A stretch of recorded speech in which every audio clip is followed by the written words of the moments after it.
ठीक।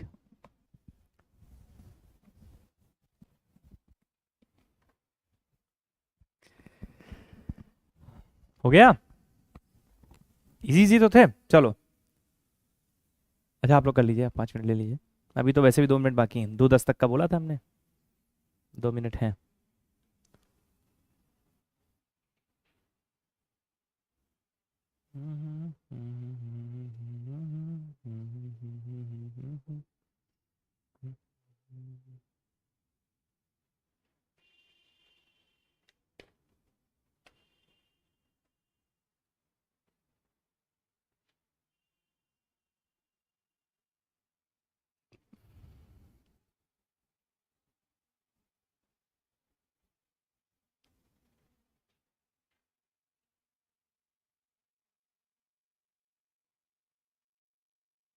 आ जाइए।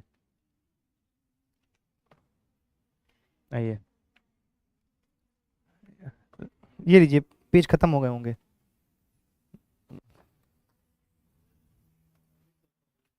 हम्म। अब लड़कों को गिफ्ट क्लास के बाद दे देंगे, है ना? तुम लोगों को तो आंसर पता रहेंगे, उन लोगों को नहीं बताएंगे। चलिए ठीक है। हो गया तो ठीक। 1 मिनट बचा है, उसके बाद डिस्कस शुरू। हाँ कर लीजिए, कर लीजिए।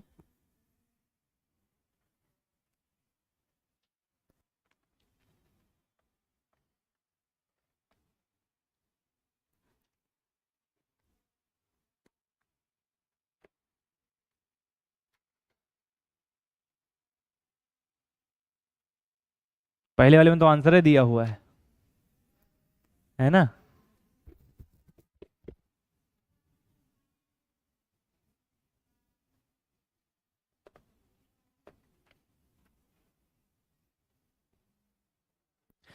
चलिए ठीक है, आप डिस्कस करते रहेंगे, उसमें हो जाएगा, ठीक है। जो लोग कर चुके, ठीक है। पहला क्वेश्चन क्या है? Money supply increases when inflation rises in the economy. ठीक है। तो ऑप्शन नंबर 3, ऑब्वियस सी बात है कि जब मनी सप्लाई मार्केट में बढ़ जाता है तभी इन्फ्लेशन आता है। ठीक। दूसरे क्वेश्चन का आंसर है प्रोफेसर ब्रह्मांड एंड प्रोफेसर वकील। ठीक है, इसको रटने वाली चीज है, इसमें कुछ समझने वाला है नहीं। इन्होंने कहा था कि जो इन्फ्लेशन होता है वो एक चोर की तरह होता है। ये आपके घर में आता है और आप ही के घर में डाका डालता है। जैसे कि इन्फ्लेशन बढ़ा तो भार किसकी जेब पे पड़ता है? आम जनता की जेब पे पड़ता है। आम जनता की जेब से ज्यादा पैसा जाना शुरू हो जाता है।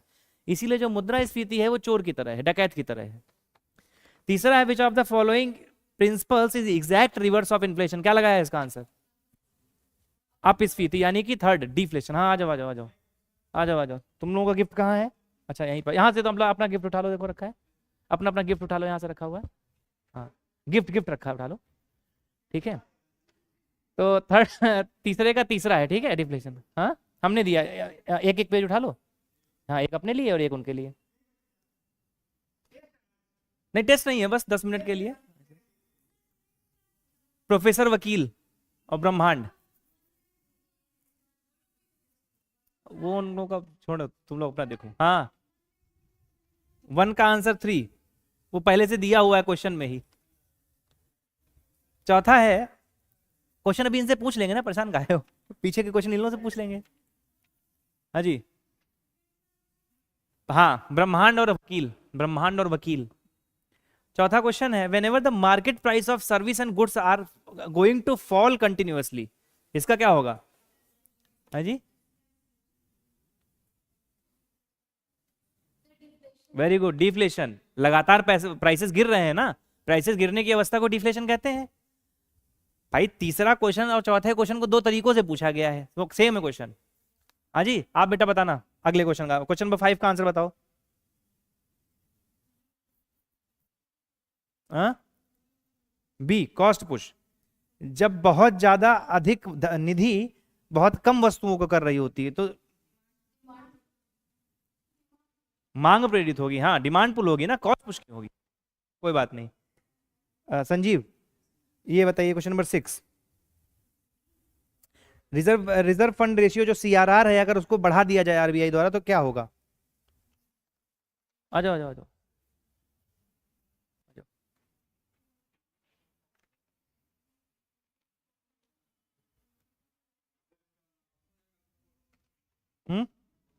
Fourth,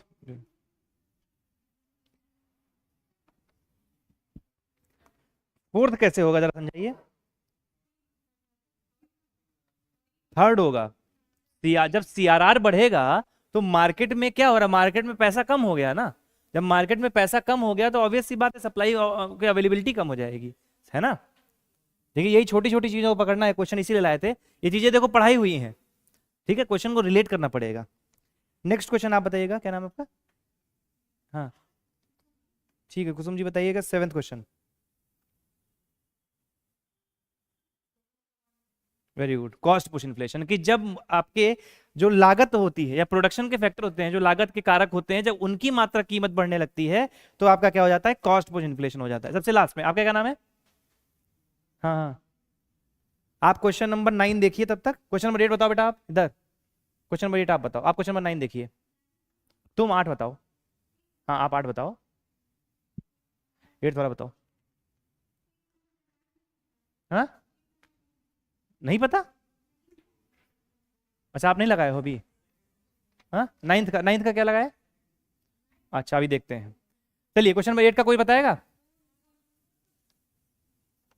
stagflation, mix of inflation and stagnation. हाँ सिर्फ बिल्कुल सही बात है, वो तो नाम से दिख रहा है, स्टैग वाला लिखा हुआ, इन्फ्लेशन लिखा हुआ, स्टैग्नेशन हो जाएगा। ठीक है, 9th का आपने क्या बताया? सेकेंड, आपने क्या बताया था? अच्छा क्या क्वेश्चन है? Once the central government cuts the value of currency in terms of international exchange rate, this phenomena is known as depreciation, devaluation. इस देखिए एक बात ध्यान रखिएगा, depreciation is the automatic adjustment. जब स्वतः एडजस्टमेंट होता है तो उसको बोलते हैं डेप्रिसिएशन, यानी कि अवमूल्यन, सॉरी मूल्यह्रास। लेकिन जब सरकार करती है तो उसको अवमूल्यन यानी कि डिवैल्यूएशन बोलते हैं। ठीक है, ध्यान दीजिएगा इस चीज को कि क्वेश्चन में अगर ये लिखा हुआ है कि the exchange rate is automatically falling down, अपने आप गिर रहा है अगर विनिमय दर, तो ये है डेप्रिसिएशन। डेप्रिसिएशन ऑटोमेटिक होता है, ठीक है, यानी मूल्यह्रास अपने आप होता है, स्वतः होता है। लेकिन जब सरकार द्वारा किया जा रहा है तो उसको डिवैल्यूएशन बोलते हैं, जो कि जानबूझ कर किया गया है। ठीक है, तो इसका आंसर 1 हो जाएगा। ठीक है, 1 आंसर हो जाएगा इसका। क्लियर है? फिर है आपका क्वेश्चन नंबर 10। ये थोड़ा क्वेश्चन अच्छा है। क्वेश्चन नंबर 10 का आंसर ऑल ऑफ दिस, सब लोग बता रहे हैं क्या है question? Inside the sense of controlling inflation what would one make once they say forced sterilisation of foreign inflow. अच्छा, going to comply with the rules for importing and exporting things. अरे वाह, कैसे लगाया इस क्वेश्चन को यार। Filtering out the money that isn't suppose to be there in business, withdrawing an equivalent local currency to maintain the desired exchange rate। ठीक है, very good, शाबाश। कितने सही हैं? बस 10 में से 3 सही, 8 में से 3 सही हैं, बाकी गलत हैं आपके। 7 सही है, वेरी गुड। कितने बनाए थे फर्स्ट का? हाँ 5 बनाए थे।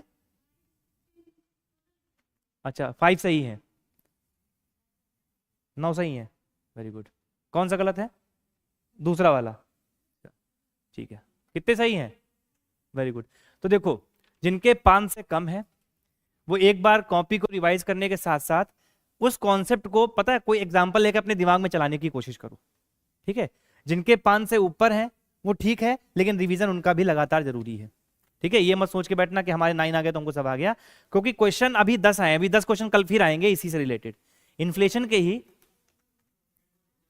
क्वेश्चन नंबर 2 डॉक्टर, वकील और ब्रह्मांड। ठीक है, तो कल 10 क्वेश्चन और रहेंगे। ठीक है, और उन 10 क्वेश्चन को जब आप सॉल्व कर लोगे तो आपका इन्फ्लेशन पे थोड़ा थोड़ा कमांड हो जाएगा। तो कल इन्फ्लेशन के ही क्वेश्चन रहेंगे, तो आप एक बार रिवाइज कर लेना। ठीक है, तो शायद आपका जैसे कुछ क्वेश्चन ऐसे रहेंगे जो बहुत छोटी छोटी कंफ्यूजन नहीं होगी, बहुत छोटी छोटी गलतियां होती हैं, तो कोई दिक्कत नहीं है, जिनके कम है वो भी सही हो जाएंगे। नवलेश कितने बनाए थे ईमानदारी से? अच्छा नहीं बनाया, चलिए कोई बात, बनाने की कोशिश करिएगा फिर बताइएगा, है ना। ठीक है, हाँ कल हम ब्लैंक देंगे, और कल हम जो है सबको एक साथ देंगे। जब सब लोग आ जाओ, कल जल्दी आ जाना 5 मिनट, तो सबको एक साथ दे देंगे, तो फिर उसके बाद जो है बना लिया जाएगा। हाँ हाँ, इन्फ्लेशन के ही क्वेश्चन रहेंगे, तो एक बार इन्फ्लेशन कॉपी से रिवाइज कर लेना तो हो जाएगा। क्योंकि कभी कभी क्या होता है ना, बहुत छोटी गलतियां होती हैं हमसे, हम क्वेश्चन तो कर रहे होते हैं बट बहुत छोटी सी मिस्टेक हो जाती है जिसको हम पकड़ नहीं पाते। ठीक है, और जिनके 5 से ज्यादा है वो यही कंटिन्यूटी मेंटेन रखें, और जिनके 5 हैं वो दोनों में आते हैं। ठीक है, और थोड़ा क्वेश्चन बनाने की स्पीड पर काम करिए। हम कहां पर थे कल? डिफरेंशिएटेड बैंकिंग पर थे। चलिए तो शुरू करते हैं डिफरेंशिएटेड बैंकिंग, विभेदित बैंकिंग। देखिए, सरकार के अथक प्रयासों के बावजूद एक जो कॉमन समस्या देखने को मिली, लगातार सरकार प्रयास कर रही थी कि ग्रामीण इलाकों तक हमारी पहुंच हो, दूर दराज के इलाकों में हम जो है आपकी बैंकिंग सुविधाएं वो पहुंचा पाए, लेकिन सरकार के इतने प्रयासों के बावजूद भी ये काम हो नहीं पा रहा था। तो अल्टीमेटली 2013 में एक नचिकेत मोर कमेटी बनाई गई। नचिकेत मोर कमेटी बनाई गई 2013 में। उनसे ये कहा गया कि भाई पता करिए कि हम कैसे फाइनेंशियल इंक्लूजन वगैरह कर सकते हैं और दूर दूर दराज के इलाकों तक हम जो आपकी बैंकिंग सेवाएं उनको पहुंचा सकते हैं। तो 2013 में नचिकेत मोर कमेटी ने सजेशन दिया कि अगर आप दूर दराज के इलाकों तक पहुंचाना चाहते हो तो आप विभेदित बैंकिंग का प्रयोग करना शुरू करिए। विभेदित बैंकिंग का मतलब ये होता है कि सेक्टर स्पेसिफिक बैंक, यानी कि कुछ निश्चित क्षेत्रों के लिए कुछ निश्चित बैंकें काम कर रही होंगी, छोटी बैंकें, ठीक है, क्योंकि ग्रामीण स्तर तक आप बहुत बड़ी बड़ी बैंकों को नहीं पहुंचा सकते। तो ऐसी डिजिटल बैंकों को आप निर्माण करिए जो गांव के दूर दराज इलाकों तक पहुंच सके और वहां पर छोटे मोटे काम हो सके, छोटे भुगतान हो सके, छोटे जमा प्राप्ति हो सके, ठीक है। तो इसके लिए सरकार ने इस बात को माना और दो तरीके के बैंकों का निर्माण किया गया। पहली थी स्मॉल फाइनेंस बैंक और दूसरी थी आपकी पेमेंट बैंक। पेमेंट बैंक यानी कि भुगतान बैंक है, ठीक है। दोनों के अपने अपने काम थे। जैसे जो आपका स्मॉल फाइनेंस बैंक है, ये जो आपके अनऑर्गेनाइज्ड सेक्टर के वर्कर्स हैं, जैसे जो आपके गैर संगठित क्षेत्र के जो श्रमिक वगैरह हैं, उनको ऋण देने के लिए, उनको आपकी बैंकिंग सेवाओं को मुहैया कराने के लिए, उनको बैंकिंग सेवाओं तक पहुंच सुनिश्चित कराने के लिए स्मॉल फाइनेंसिंग बैंक का निर्माण किया गया, ठीक है। पेमेंट बैंक बेसिकली क्या था, ये जो डिजिटल हमारे पास टेली कम्युनिकेशन कंपनीज थी, एयरटेल हो गया, जियो हो गया, इनसे कहा गया कि आप लोगों का नेटवर्क लगभग भारत में हर जगह फैला हुआ है, तो आप भी इन बैंकिंग सेवाओं को जो है लोगों तक पहुंचाने का प्रयास करिए ताकि इजीली वो लोग इनका प्रयोग कर सकें, क्योंकि आपके नेटवर्क लगभग हर जगह है, ठीक है। और आप जब इन चीजों को लेके आओगे तो आप पर लोग ट्रस्ट भी ज्यादा करेंगे, ठीक है। जैसे हम किसी नए आदमी को लाएं और नए आदमी से कहें जाओ तुम जो है डिजिटल बैंक चलाओ, तो उस पर लोग कम भरोसा करेंगे। लेकिन कोई कह दे कि एयरटेल चलाएगा पेमेंट बैंक, तो एयरटेल लगभग सब लोग यूज कर रहे हैं। तो इस तरह की चीजों को यहां पर प्रमोट कराया गया। यहां पर बहुत बेसिक से पेमेंट सिस्टम थे, यानी कि ये लोन नहीं देगा, लेकिन जैसे विदेशों से कोई अपने खर्चे के लिए पैसा मंगाता है, रेमिटेंसेस मंगाते हैं, प्रेषण मंगा रहा है, ठीक है, छोटे मोटे ट्रांसफर्स करने 1500 के या 1 लाख तक की जमा प्राप्ति करनी है, तो उसके लिए इनको अलाउ कर दिया गया कि 1 लाख तक की आप जमा प्राप्ति कर सकते हो। उसके अलावा प्रीपेड पेमेंट इंस्ट्रूमेंट जैसे वॉलेट वगैरह जो हम लोग यूज करते हैं, तो वॉलेट वगैरह अलाउ कर दिया गया कि आप अपने लिए वॉलेट का निर्माण कर सकते हो, उस वॉलेट से लोगों को पेमेंट के लिए प्रमोट कर सकते हो। इससे हुआ क्या कि बहुत निचले स्तर तक लोगों तक पहुंच स्थापित हुई और लगभग सभी लोगों में यहां पर कनेक्टिविटी हुई। और इस पेमेंट बैंक को और ज्यादा सुदृढ़ बनाने के लिए 2018 सितंबर में इंडिया पोस्ट पेमेंट बैंक का शुभारंभ किया गया, जो पूर्णतया सरकारी पेमेंट बैंक है, जो मिनिस्ट्री ऑफ पोस्ट के अंतर्गत आती है। दरअसल इसको इंटीग्रेट करने का मकसद यही था कि हमारे पास लगभग 65,000 से ज्यादा पोस्टल ऑफिस जो है, पोस्ट ऑफिस है, उनका नेटवर्क है। तो क्यों ना हमारे पास, आप कोई चिट्ठी तो लिखता नहीं, ज्यादा से ज्यादा लोग कुरियर कर देते हैं, कुरियर के अलावा मान लीजिए कुछ ट्रांसफर वांसफर करना है, सामान वामान तो कर देते हैं, और चिट्ठी कौन लिखता है आज के जमाने में, है ना। अब इतने बड़े विभाग को बंद करने का मतलब है लाखों लोगों को बेरोजगार करना। अब सरकार के स्तर पर यह काम भी नहीं किया जा सकता कि हम पूरा पूरा पोस्टल डिपार्टमेंट ही बंद कर दें। तो हमने क्या किया, उसको इनोवेटिव तरीके से बैंक में कन्वर्ट कर दिया, स्मॉल बैंक में। मतलब जैसे कि हर जगह हर गांव में एक ना एक डाकिया होता है जो डाक खाने तक जिसकी पहुंच होती है, तो हम जो डाक खाने वाले जो पोस्टमैन होते हैं उनको ही ट्रेन कर देंगे कि घर घर जाकर ये फाइनेंस सेवाएं पहुंचा सके। देखिए लिमिट 1 लाख तक की है, लेकिन ये घर घर जाकर क्या करेंगे, लोगों तक ये सुविधाएं पहुंचाएंगे। सरकार ने भी प्रमोट किया कि हमारी तरफ से जो डायरेक्ट बेनिफिट ट्रांसफर्स होते हैं वो भी हम इनमें ही करेंगे। जैसे पेमेंट बैंक जो 2000 आ रहा है वो पेमेंट बैंक में करेंगे, आप पेमेंट बैंक अकाउंट खुलवाओ उसमें करेंगे, नरेगा का खर्चा हम सब पेमेंट बैंक में देंगे। तो इससे लोग भी प्रमोट हुए कि हाँ पेमेंट बैंक यूज करते हैं। क्योंकि जो कमर्शियल बैंक थी, अब अच्छा यहाँ पर एक और चीज समझिएगा, जो कमर्शियल बैंक थी उनको छोटे अकाउंट हैंडल करने में प्रॉब्लम होती है। प्रॉब्लम क्यों होती है, क्योंकि हर एक अकाउंट की कुछ ना कुछ ऑपरेटिंग कॉस्ट होती है। भले ही जैसे मान लीजिए कि आपका ICICI बैंक में अकाउंट है और आपने उसमें 5,000 रुपए डाल रखे हैं, ठीक है। ICICI बैंक के लिए वो 5,000 की कोई कीमत नहीं है, लेकिन उस अकाउंट को मेंटेन करने के लिए उनको तो सर्वर को पैसा देना पड़ रहा है, उनकी तो लागत आ रही है। तो कहीं ना कहीं बैंक भी कंप्लेन करती थी कि छोटे अकाउंट को हम नहीं चलाना चाहते। तो सरकार ने कहा ठीक है तुम मत चलाओ, हम चलाएंगे, ठीक है। तो छोटे अकाउंट्स को सरकारी बैंकों में ट्रांसफर कर दिया गया और फिर ये कहा गया कि हम जो यहाँ पर है, यहाँ पर कोई ऑपरेटिंग कॉस्ट तो लगनी नहीं, जो लगेगी सरकार की लगेगी, और सरकार का काम है कल्याण करने का। तो यहाँ पर इसीलिए कॉमर्शियल बैंक से एक बहुत बड़ा ट्रांजिट देखा गया, शिफ्ट देखा गया कि पेमेंट बैंक का यूज होना शुरू हो गया।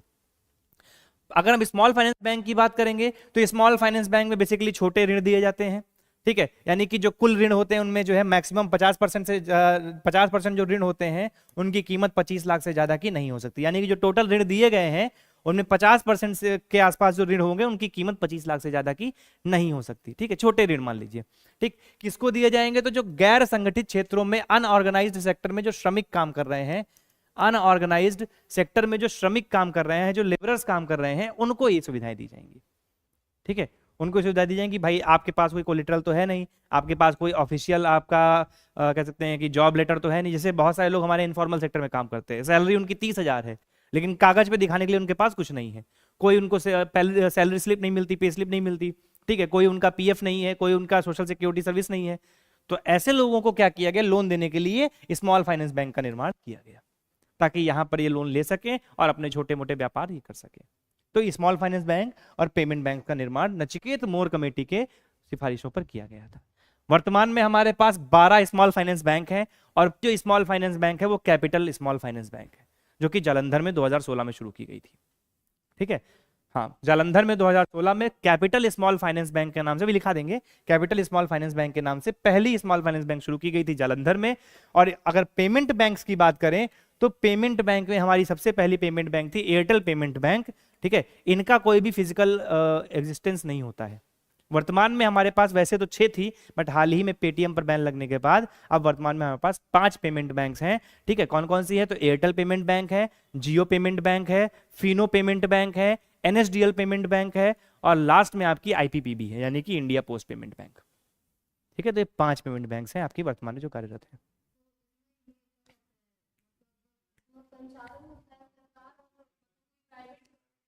नहीं, अब जैसे जियो है तो जियो तो प्राइवेट है ना, मतलब आईपीबीबी को सरकार ने कहा कि एक हम भी चलाएंगे, ये कहने का मतलब है। मतलब किसका? नहीं तो देखिए अब इसमें अब शेयर होल्डर्स तो कुछ कोई ना कोई रहेगा ना, स्टॉक होल्डर तो कोई ना कोई रहेगा, ये ऑब्वियस सी बात है, ठीक है। जो ये इंडिया पोस्ट पेमेंट बैंक है सिर्फ इसको सरकार संचालित करती है पूरी तरीके से, सरकार की, इसमें कोई दूसरा स्पॉन्सर वगैरह नहीं है, ठीक है। और दरअसल इसको शुरू करने के पीछे कारण भी यही था कि हम पोस्टल सिस्टम को फिर से रिवाइव करना चाहते थे, ठीक है, क्योंकि भाई 65,000 पोस्ट ऑफिस का नेटवर्क हम अचानक से बंद नहीं कर सकते। हाँ, 65,000 का मतलब है हर एक पोस्ट ऑफिस में कितना भी हो ऑन एवरेज 5 लोग तो रहेंगे ही, 65 पंचे जितना भी होता हो, ठीक है। कौन नहीं, इनको लोन देना अलाउड नहीं है क्योंकि इनके पास जो ट्रेजरी रहता है बहुत लिमिटेड रहता है। ये पैसा कमाते कहां से हैं? तो ये पैसा कमाते हैं गवर्नमेंट सिक्योरिटीज में इन्वेस्ट करके। इनके लिए मैंडेटरी होता है कि 75% अपनी कुल जमा राशि का 75% सरकारी प्रतिभूतियों में जमा करना इनके लिए मैंडेटरी है। हाँ, ट्रांजेक्शन की सुविधा हो जाती है, छोटे मोटे ट्रांजेक्शन, जैसे मान लीजिए कि छात्र है, ठीक है, मैक्सिमम छात्र पेटीएम चलाता है, ठीक है, अब उसके पास अकाउंट में, जैसे जो बड़े एलीट क्लास के बच्चे हैं उनका छोड़ दें अगर हम, तो नॉर्मल छात्र के पास 5-7 हजार के ऊपर रुपया नहीं होता। अब 5-7 हजार की राशि में वो ट्रांजेक्शन करता है कितना? 10 रुपए का दूध ले आया, ठीक है, अगले दिन फिर क्या हुआ, 10 रुपए दोस्त को उधार दिए तो उसके दोस्त ने 10 रुपए फिर ट्रांसफर कर दिए। अब हर एक ट्रांजेक्शन पे कमर्शियल बैंक की कॉस्ट आनी है, उसको मैनेज नहीं करना चाहेगा, उसका भी इंटरेस्ट लूज हो जाता है। तो इसलिए हमने क्या किया, पेमेंट बैंक्स को इंट्रोड्यूस कराया।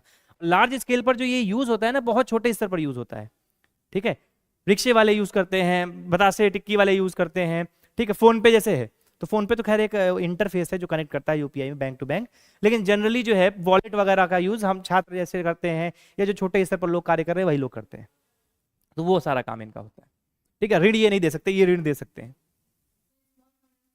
ये ऋण दे सकती हैं, ये ऋण नहीं देते, कि ये नॉर्मल बैंक्स हैं, they are working just as a normal bank. But difference क्या है कि आपकी जो कमर्शियल बैंक है, कमर्शियल बैंक में जनरली अनऑर्गेनाइज सेक्टर को लोन नहीं मिल पाता है, ठीक है। एक असंगठित क्षेत्र का मजदूर अगर एसबीआई से लोन लेने जाएगा तो शायद ना मिले उसको, लेकिन स्मॉल फाइनेंस बैंक में लोन लेने जाएगा तो शायद मिल जाए उसको, क्योंकि वो उसी के लिए बनाई गई है। असंगठित क्षेत्र के कार्य जो श्रमिक होते हैं, जो वर्कर्स होते हैं, उनके लिए ही ये स्मॉल फाइनेंस बैंक बनाई गई, ठीक है। क्लियर है? लिख लीजिए इसको भी। कोई सवाल है इसमें किसी का? सबसे पहले हेडिंग डालिए small finance bank, small finance bank, sorry differentiated banking, रुकिए डिफरेंशिएटेड बैंकिंग डालिए पहले हेडिंग। डिफरेंशिएटेड बैंकिंग पढ़ा हुआ है, पहले इसकी डिफिनेशन तो लिख लीजिए। विभेदित बैंकिंग, विभेदित बैंकिंग, डिफरेंशिएटेड बैंकिंग में विभेदित बैंकिंग, विभेदित बैंकिंग। क्लियर है चीज? कुछ में कोई दिक्कत दिक्कत किसी को? ठीक है।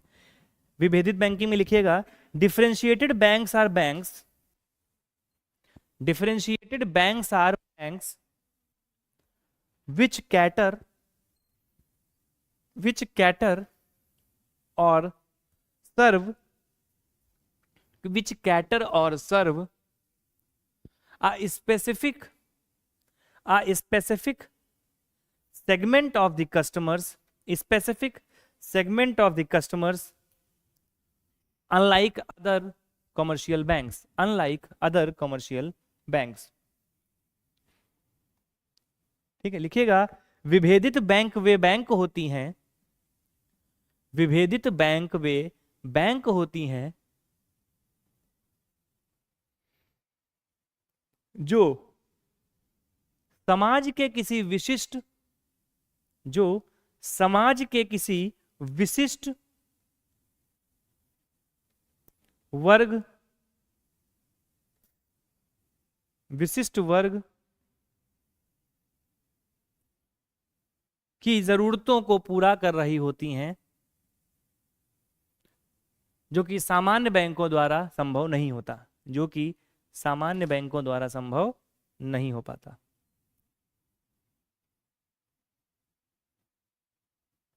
ठीक है, तीज, हाँ पूरा, हाँ जरूरतों को पूरा कर रही हो, कर रही होती हैं, जो कि सामान्य बैंकों द्वारा संभव नहीं हो पाता।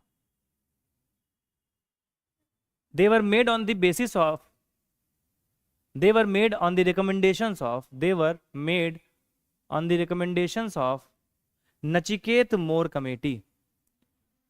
They were made on the recommendations of Nachiket More Committee. Nachiket More Committee. Nachiket More committee. ठीक है, फॉर्म्ड इन 2013, फॉर्म्ड इन 2013। इनका निर्माण वर्ष 2013 की नचिकेत मोर समिति की अनुशंसा पर किया गया था, नचिकेत मोर समिति की अनुशंसा पर किया गया था। ठीक है, पहली हेडिंग डालिएगा इसमें, स्मॉल फाइनेंस बैंक, नचिकेत मोर समिति की अनुशंसा, नचिकेत मोर समिति की अनुशंसा पर किया गया था।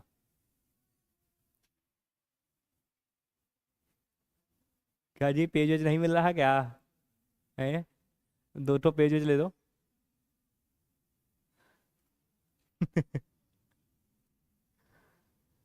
लिखिएगा स्मॉल फाइनेंस बैंक के अंतर्गत, लघु वित्त बैंक के अंतर्गत वर्ष 2016 में, वर्ष 2016 में जालंधर में, वर्ष 2016 में जालंधर में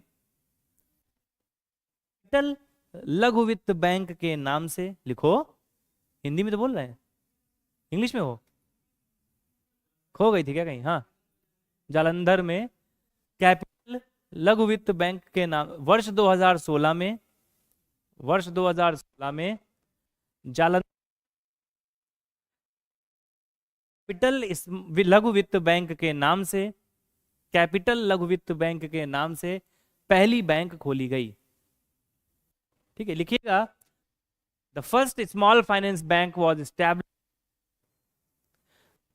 small finance bank was established in the year 2016, in the year 2016 in Jalandhar, in Jalandhar।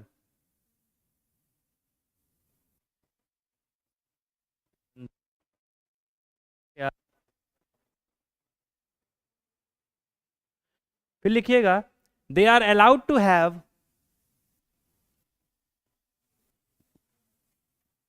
they are allowed to have all kinds of deposit, इन्हें सभी प्रकार की जमा प्राप्तियां करने का अधिकार होता है, इन्हें सभी प्रकार की का अधिकार होता है।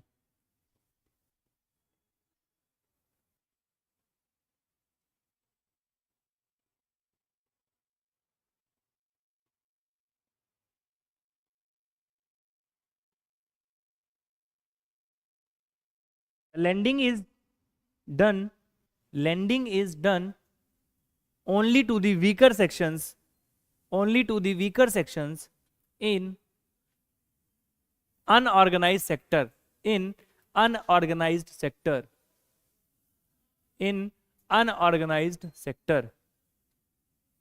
ठीक है, लिखिएगा यहां पर ऋण केवल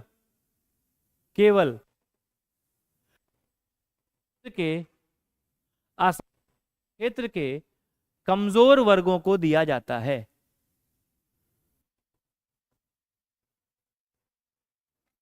कमजोर वर्ग को दिया जाता है। Out to card, they are allowed to have both debit and credit card. Debit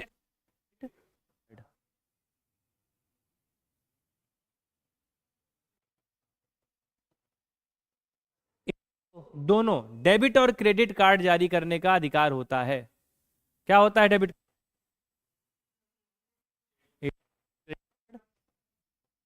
ठीक है, डेबिट है। also they have a provision of prepaid payment instruments like wallet, prepaid payment instruments। ठीक है, साथ ही इनके पास पूर्व भुगतान उपकरणों को जारी करने का अधिकार होता है। पूर्व भुगतान उपकरणों को जारी करने का अधिकार होता है। ठीक है,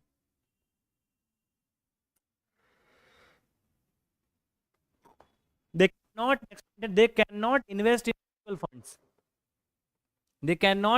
in mutual funds, way mutual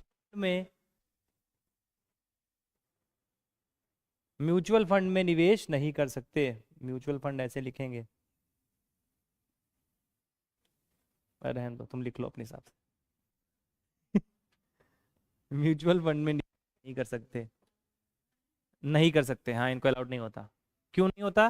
कि mutual funds are subject to the, और मार्केट रिस्क जो है ये अनऑर्गेनाइज सेक्टर वाले नहीं ले सकते। हाँ हाँ, पेमेंट बैंक नहीं, ये भी नहीं ले सकते, क्योंकि ये बहुत छोटे लोगों के लिए काम कर रहे हैं ना। अब जो गरीबों के लिए काम कर रहा है, अगर पैसा डूब जाएगा तो फिर क्या होगा? बड़ी बैंक के पास बहुत सारे साधन होते हैं, वो सर्टिफिकेट ऑफ डिपॉजिट जारी करके, जैसे मान लीजिए बड़ी बैंक, अब एसबीआई है, एसबीआई को कुछ प्रॉब्लम होगी तो वो सर्टिफिकेट ऑफ डिपॉजिट जारी कर देगा, लोग उस पर ट्रस्ट करते हैं, उसका जो है बॉन्ड खरीद लेंगे। ठीक है, अभी बंधन स्मॉल फाइनेंस बैंक जो है अपने बॉन्ड जारी करे तो कोई खरीदने नहीं आएगा। क्यों खरीदेगा भाई? रिस्क वाली बैंक है, कल को पैसा लेके भाग जाए तो इसीलिए इनको अलाउड नहीं होता म्यूचुअल फंड में इन्वेस्ट करना। हाँ, अभी बता रहे उसको, बता रहे बेटा, 25 लाख उसके लोन की लिमिट है। लिखिएगा next point, the promoters of SFB can, हाँ आइए, ये महाराज कहाँ भटकते भटकते आ गए हैं? आज पहले तुम लोग गिफ्ट ले लो अपना यार, तुम लोग लेट हो गए यार, इन लोगों को गिफ्ट मिल गया सब। नहीं रखा हुआ है तो हम भी लाए तुम्हारे लिए, देखो ले लेना जाते जाते। ठीक है, दुकान देर कर दिया, 2 बजे बोले, 2 बजे आ जाना चाहिए बेटा। चलो कोई बात नहीं, लिखो। ऐसा क्या ला रहे हो यार तुम लोग? हैं? नहीं, वो तो हम देख रहे हैं, भटकते हुए तुम लोगों को देखा हमने कई जगह। The promoter of SFB can be NBFCs. Promoter of SFB can be NBFCs, local area banks and individuals. लिखिएगा, प्रमोटर को क्या बोलते हैं? इसके प्रोत्साहक।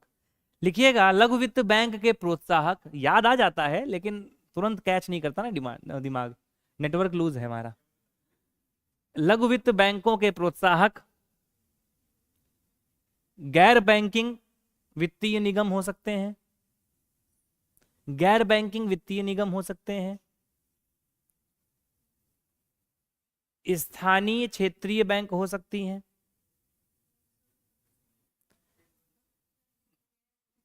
लिखिएगा लघु वित्त बैंकों के प्रोत्साहक, गैर बैंकिंग वित्तीय निगम, गैर बैंकिंग वित्तीय निगम, स्थानीय क्षेत्रीय बैंक एवं कोई व्यक्ति भी हो सकता है। ठीक,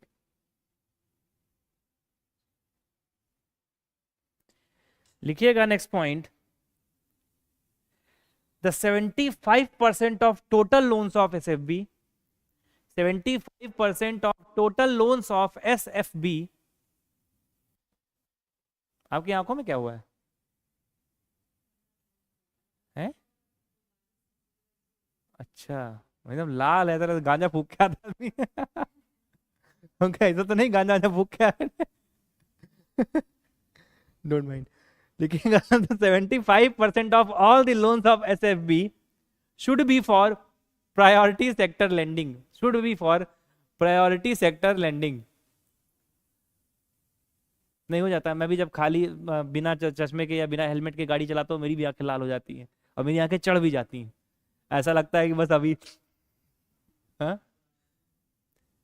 प्रायोरिटी सेक्टर लेंडिंग, लिखिएगा SFB के लघु वित्त बैंकों के कुल ऋण, लघु वित्त बैंकों के कुल ऋण का 75%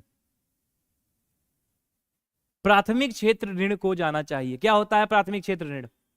अच्छा, कल कुछ पढ़ के आने को भी कहे थे ना, तब ठीक है। क्या होता है प्राथमिक क्षेत्र ऋण? टोटल 9 सेक्टर्स हैं इसमें, टोटल 9 क्षेत्र हैं वर्तमान में, जो सेक्टर्स बदलते रहते हैं समय समय पर। देखिए, प्राथमिक क्षेत्र ऋण का मतलब क्या रखा गया था? सरकार ने दरअसल PSL कोटा बनाया, और इस PSL कोटा को बनाने के पीछे का कारण यह था कि कभी कभी जरूरत के हिसाब से कुछ क्षेत्रों को जरूरी ऋण मुहैया कराना होता है, वो ऋण मुहैया कराना बहुत जरूरी होता है ताकि उन क्षेत्रों का विकास हो सके। और ऐसी अवस्था को फुलफिल करने के लिए PSL कोटा का निर्माण किया गया था, जिसके अंतर्गत वर्तमान में आज के समय में 9 क्षेत्र हैं, 9 सेक्टर्स हैं। ठीक, ये 9 सेक्टर्स बदल भी सकते हैं, सरकार इसमें कम भी कर सकती है, ज्यादा भी कर सकती है जरूरत के हिसाब से। यानी कल को अगर मैं मान लीजिए कि अभी MSME पड़ा हुआ है, कल को MSME बहुत अच्छे से डेवलप हो जाए तो उनको PSL सेक्टर से हटाकर नॉर्मल सेक्टर्स में डाल दिया जाएगा, क्योंकि उनको अब लोन इजिली मिल पा रहा होगा। ठीक है, तो ये सरकार पे डिपेंड करता है कि 9 क्षेत्र कौन से होंगे। वर्तमान में ये 9 क्षेत्र है, जिसमें एग्रीकल्चर भी वन ऑफ देम है। और एग्रीकल्चर इंपॉर्टेंट इसलिए हो जाता है कि कुल ऋण का 40%, जैसे सभी बैंकों के लिए 40% है, उसका 18% एग्रीकल्चर को देना होता है। उसी तरीके से यहां पर कुल ऋण का 75% आपको PSL में देना पड़ेगा। जो भी ऋण, मान लीजिए आपने 100 रुपए का लोन जारी किया पूरे साल में, तो 100 में से 75 रुपए आपको प्राथमिक क्षेत्र में देने पड़ेंगे। ये इनके लिए मैंडेटरी है, SFB के लिए। ठीक है, फिर नेक्स्ट पॉइंट लिख लीजिएगा, the 50% of total loans should be 25 lakhs, 50% of total loans should be up to 25 lakhs. हाँ, अच्छा, कुल ऋण का 75% प्राथमिक क्षेत्र ऋण को जाता है। फिर लिखिएगा, कुल ऋणों का 50%, कुल ऋणों का 50% ऋण, 50% ऋण की मात्रा 25 लाख से ऊपर की नहीं होनी चाहिए, 25 लाख से ऊपर की नहीं होनी चाहिए। जैसे मान लीजिए आपने साल में 10 लोन जारी किए, तो उस 10 में से 5 लोन जो है वो आपके ऐसे होने चाहिए जो 25 लाख से कम के हैं।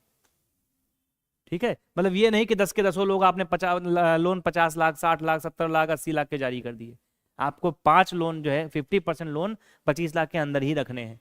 ठीक है, ये ऐसा इसलिए किया गया है ताकि जो बड़े धोखेबाज लोग होते हैं, जो बड़े बिजनेस हाउसेज होते हैं, क्योंकि उनको यहाँ तो और इजीली मिल जाएगा। जैसे मान लीजिए कि अभी यहाँ पर कोई बड़ा, अभी अडानी लोन लेना चाहे तो SBI नाटक करेगा, कहेगा कोई बात नहीं हम बंधन बैंक से ले लेंगे। बंधन बैंक तो बाहें फैलाया खड़ा हुआ है कि अरे अडानी हमसे लोन ले ले।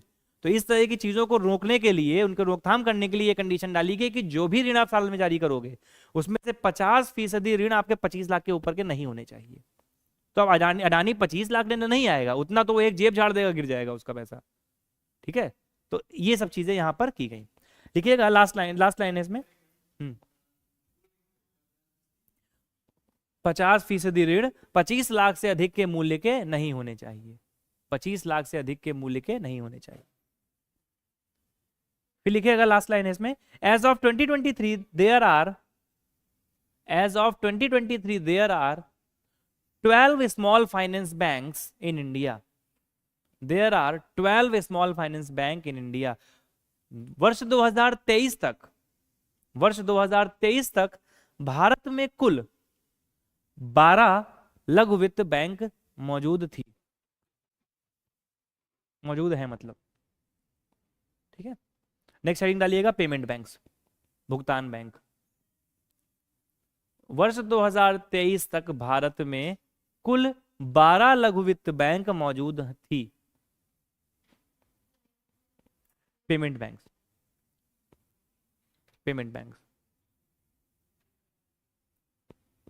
भर भर के क्वेश्चन आता है, ये सब छोटे छोटे पॉइंट्स हैं लेकिन बहुत इंपॉर्टेंट पॉइंट है, छांट के लिखा हूं मैं।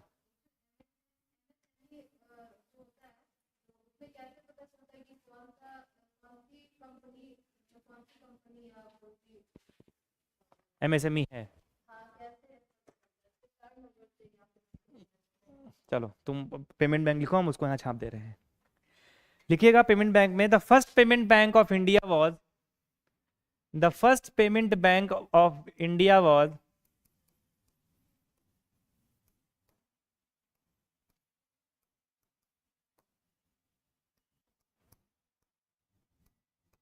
Airtel payment bank.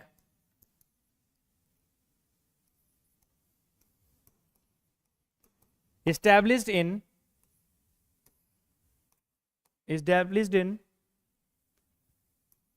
2016।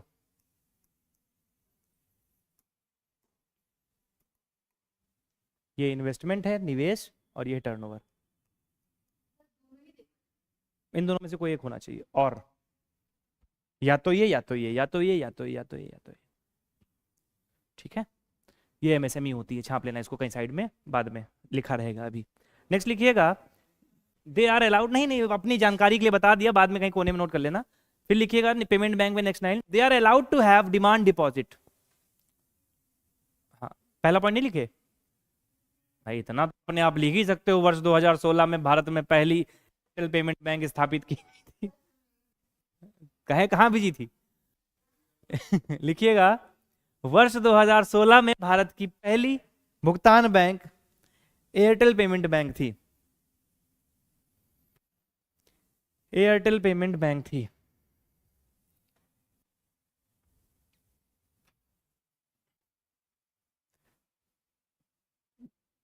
They are allowed to accept only demand deposit. वे केवल मांग जमा प्राप्त कर सकते हैं।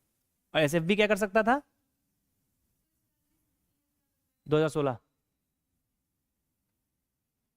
हाँ जी, हाँ जी, हैव ओनली डिमांड डिपॉजिट। इसमें केवल मांग जमा प्राप्त कर सकते हैं, और उसमें क्या कर रहे थे? सभी प्रकार की, चाहे आपका टाइम डिपॉजिट हो, चाहे वो आपका डिमांड डिपॉजिट हो, सभी तरह का। एफडीआरडी भी कर सकते हो स्मॉल फाइनेंस बैंक में, आप यहां नहीं कर सकते। ठीक है, फिर लिखिएगा they are not allowed to lend. वे ऋण देने के लिए, या लिखिएगा वे ऋण देने के लिए प्रतिबंधित हैं। वे ऋण देने के लिए प्रतिबंधित हैं। नेक्स्ट पॉइंट लिखिएगा इसी में, they provide only payment and remittances services. They provide only payment and remittances services. वे केवल भुगतान एवं प्रेषण सेवाएं प्रदान करती हैं। वे केवल भुगतान एवं प्रेषण सेवाएं प्रदान करती हैं।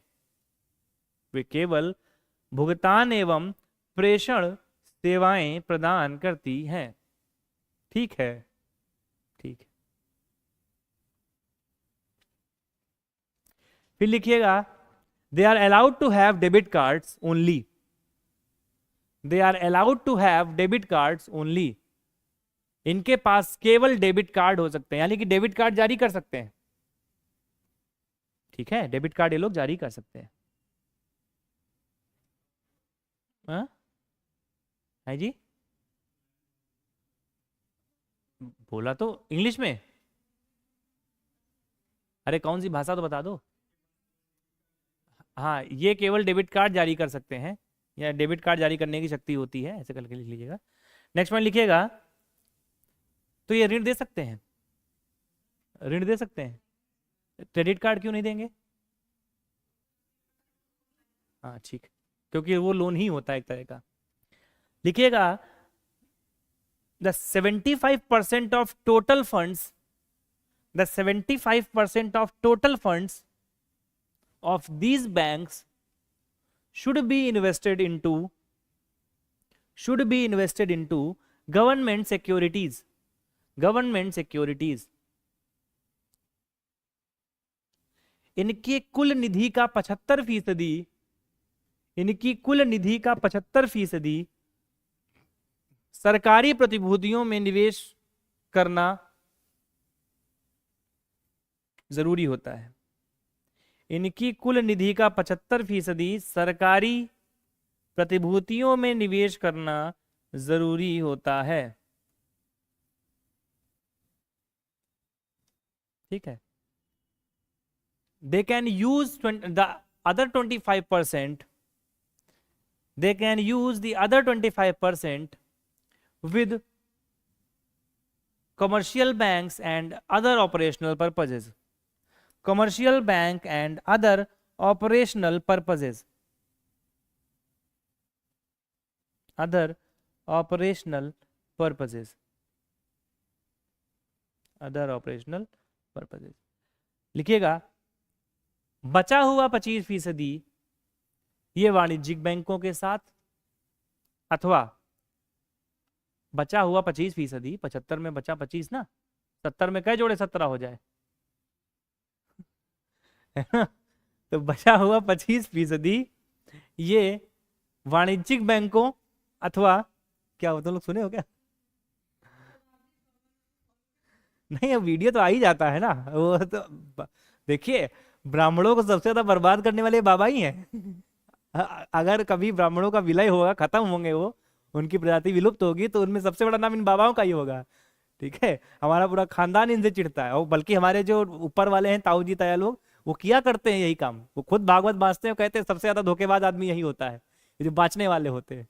ठीक है, तो हम लोग तो उसी बिरादरी से आ रहे, तब भी हम मेरा खुल के बोलते, कोई शर्म नहीं। ठीक है, पूरे धर्म की नाश पढ़ने का अगर किसी को जिम्मा जाता है ना, सिर्फ एक बार ब्राह्मण को जाता है और किसी को नहीं जाता, और ये कहने में मुझे कोई शर्म नहीं। ठीक है, अंडा मांस मछली मुर्गा सबसे ज्यादा ब्राह्मण खा रहा है इसमें, छुपा छुपा के कीमतें बढ़ा रखी मुर्गा और मांस की ब्राह्मणों ने। ठीक है, जितने कुकर्म है ब्राह्मण कर रहा है इस समय, कहने को खाली कह दो कि हम गर्व से कहो तो गर्व। ठीक, मानने का क्या, सच जो सच है वो सच है। ठीक है, ठीक है, जिनको धर्म का ठेका दिया गया तो उन्होंने वो धर्म के सच में ठेकेदार बन गए और बेचना शुरू कर दिया उन्होंने। ठीक है, तो फिर कहां से इज्जत पाओगे? एक समय था समाज में इज्जत थी, इज्जत तब मिलती है ना जब कुछ काम करोगे उस लायक ना। भागवत थोड़ी करते हैं, उनको पता है कि लोगों के माइंड से कैसे खेलना है। ठीक है, उधर उधर की बातें करो, फिल्मी गानों पे गाना सुना दो, लोग खुश वो भी खुश। हाँ, हम बता रहे हैं ना, हमारे घर में किया जाता है, हम बता रहे हैं इसलिए। ठीक है, लेकिन धंधा चल रहा है, पंडित जी को शुद्ध देसी घी मिलता है तो क्या दिक्कत। ठीक है, खुद भले डालडा खाए, लेकिन पंडित जी को देसी घी वही मिलेगा जो गाय का अपने हाथ से बनाए होंगे। ठीक है, हैं? हमारे गांव में एक लोग हैं, वो 5वीं फेल हैं, और वो और उसने रट रखे हैं, 5-7 श्लोक रट रखे हैं, उन्हीं को अलग अलग बदल बदल के बकता रहता है। ठीक है, और लोग खुश हैं, वो बाबा जी हैं, उनके चरण स्पर्श, वो साष्टांग हो गए, दंडवत प्रणाम करते हैं उनको लोग। ठीक है लास्ट लाइन इसमें लिख लीजिएगा, 25% वाला हो गया वाणिज्यिक बैंकों में। कितना हुआ? वाणिज्यिक बैंकों अथवा अपने कार्यकारी जरूरतों को पूरा करने के लिए कर सकते हैं। देखिए, 75% अनिवार्य है कि उनको सरकारी प्रतिभूतियों में डालना है, क्योंकि सरकारी प्रतिभूतियों में उनको सुनिश्चित रिटर्न मिलने वाला है। ठीक है, तो वो तो चाहिए। बाकी जो बचा हुआ है वो अपने ऑपरेशनल खर्चों के लिए कर सकते हैं, उसमें कोई मनाही नहीं, क्योंकि भाई उनके भी तो अपने खर्चे होंगे, संस्था चलानी है, लोगों की सैलरी देनी है, सब काम करने हैं, तो बने होते। लास्ट लिख लीजिएगा इसमें लाइन, सॉरी एक लाइन और लिख लीजिएगा, the maximum balance they can hold is only 1 lakh per annum. एक वर्ष में 1 लाख से अधिक, एक वर्ष में, बोल देंगे इंग्लिश में फिर से, एक वर्ष में 1 लाख से अधिक धन जमा वो नहीं कर सकते। 1 लाख से अधिक धन जमा नहीं कर सकते। They can hold only up to 1 lakh rupees per annum.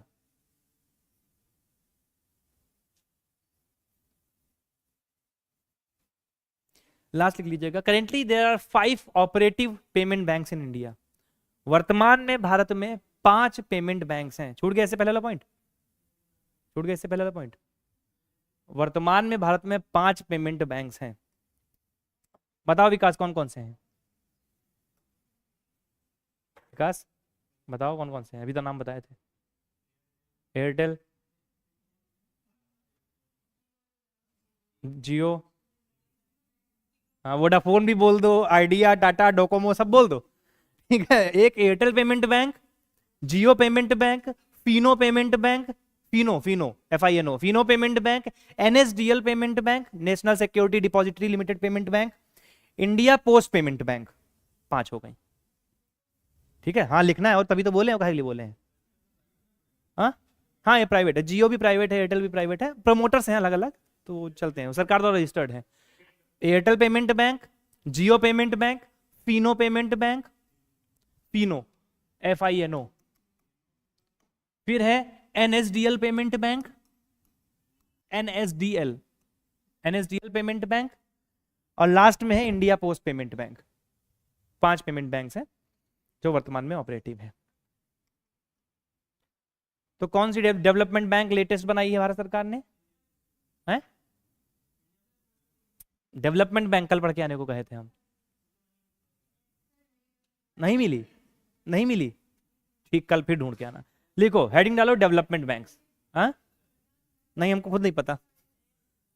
Development banks, heading डालिए डेवलपमेंट बैंक। विकासीय बैंक, विकासीय बैंक, अरे हिंट भी दे दिया, मई 2022 में बनी थी, अब तो ढूंढ ला ना। मई 2022 में बनी थी, अब तो हिंट भी दे दी। ढूंढो तो थोड़ा सा, देखें गूगल का प्रयोग कैसे करते हो। ये गूगल पे खाली गाने डाउनलोड करते हो हैं?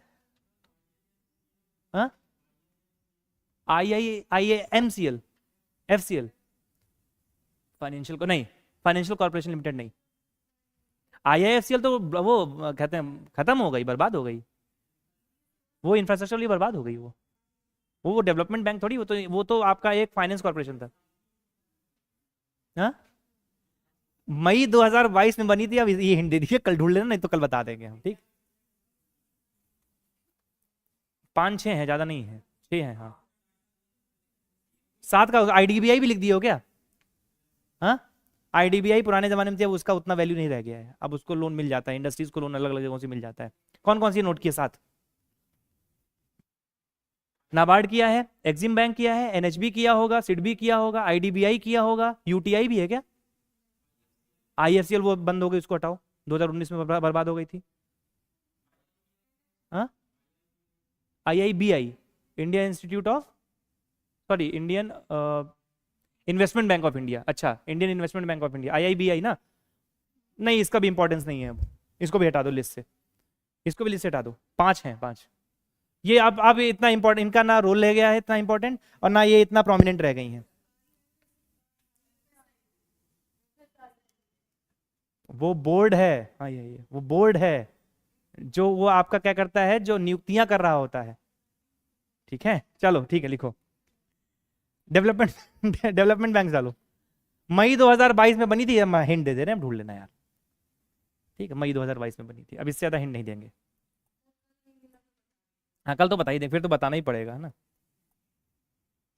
अब जानबूझ के तुम लोग ढूंढते ही नहीं होगे, बता तो देंगे, ढूंढ के फायदा क्या, इतना मेहनत करके ढूंढी थी, दिखाओ गूगल हिस्ट्री। रहने दो, लिखो डेवलपमेंट बैंक। अच्छा विकासीय बैंक, विकासीय बैंक, विकासीय बैंक, विकासीय बैंक, अपने नाम में सामने ई बड़ी की मात्रा और या लिख देना, ठीक, या विकास बैंक लिख दो।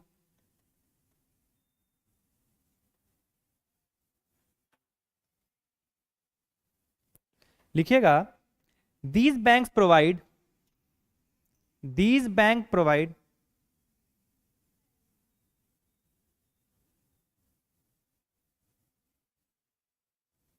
Long term finance, long term finance,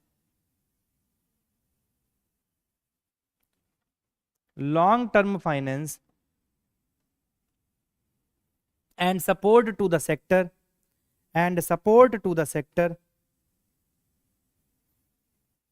and support to the sector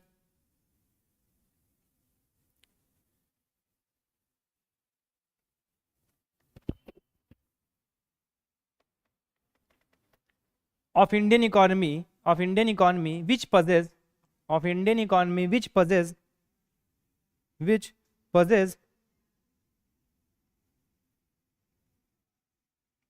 higher risk and, higher risk and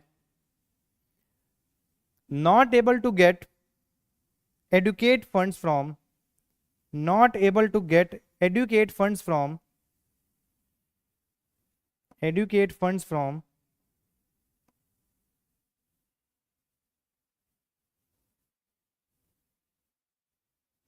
educate funds from commercial bank. हमारे सर्च करने में तो टॉप पे आ गई, आप में सर्च में कैसे नहीं आ रही? हाँ नहीं, वो तो न्यू डेवलपमेंट बैंक, वो इंटरनेशनल मल्टीलैटरल एजेंसी है, हम भारत की बात कर रहे हैं। हमारे तो फर्स्ट वाले पे आ गई, जैसे हमने सर्च किया फर्स्ट पे आ गई। वाह लिखो। हाँ अच्छा, अच्छा, अच्छा ठीक है, जो समझना समझो, कोई बात नहीं। लिखिएगा and not get educate funds from commercial banks, Hindi में लिखिएगा। चलो हिंट दे दे, इंफ्रास्ट्रक्चर से रिलेटेड है। ठीक, जब IIFCL खत्म हुई थी, बंद हुई थी, बर्बाद हुई थी, उसके बाद बनाया गया था। अब ये हम कैसे बता दें?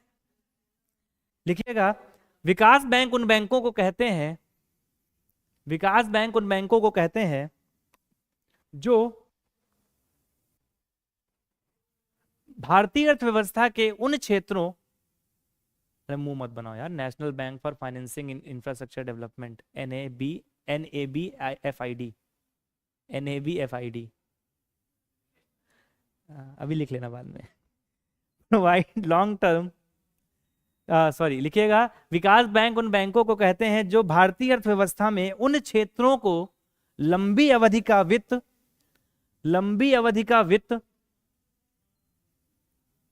मुहैया कराती हैं, लंबी अवधि का वित्त मुहैया कराती हैं, जिन्हें सामान्य तौर पर, जिन्हें सामान्य तौर पर वाणिज्यिक बैंकों से, कहां पर छूटा, भारतीय अर्थव्यवस्था के उन क्षेत्रों को लंबी अवधि का वित्त मुहैया कराती हैं, लंबी अवधि का वित्त मुहैया कराती हैं, जिन्हें वाणिज्यिक बैंकों से, जिन्हें सामान्य तौर पर वाणिज्यिक बैंकों से, कहां भैया, कहां टहलने आ गए आज? भटक गए थे क्या आज? 3 बजे के हिसाब से आए थे, 3 बजे के हिसाब से आए थे, पता नहीं था क्या 2 बजे से? कल आए थे? अच्छा, वाणिज्यिक बैंकों से उच्च जोखिम के कारण, उच्च जोखिम के कारण, तुमने कॉपी बदल दी? तो इसीलिए तो बोला था कि कॉपी बदलो, इसीलिए बोला बेटा, जब इस पे सही हो जाएगी कॉपी, वहां तो सादी मिलनी है तुमको। हम किसी रीजन को बोल रहे थे ना, रोज टोक रहे थे आप भी, ये इधर इधर इनसे बोल रहे हैं। हाँ इसको बदलिए। देखिए जो बोल रहे ना, उसका कोई वो नहीं है कि हमको कोई दुश्मनी है इस कॉपी से, हमको हमारा कमीशन बंधा हुआ है वहां दुकान पे, ठीक है। इसका कारण ये है कि आपकी राइटिंग शुरुआत में बहुत गंदी होगी, लेकिन धीरे धीरे आप फिर से अपनी राइटिंग को रीगेन कर लोगे, और आप सोचो कि एग्जाम आएगा तब देख लेंगे, तो नहीं होता है, बाद में कुछ नहीं होता है, सिर्फ टेंशन होता है बस। उच्च जोखिम के कारण, उच्च जोखिम के कारण ऋण प्राप्त नहीं हो पाता है, ऋण प्राप्त नहीं हो पाता है। ठीक है, अब पहली हेडिंग डालिएगा नाबार्ड, सिर्फ लिखना है, थोड़ा हाथ तेज चलाना, एकदम बिल्कुल पेन कॉपी में आग लग जाए, इतना तेज है। लिखो नाबार्ड, नाबार्ड का फुल फॉर्म बताओ जरा।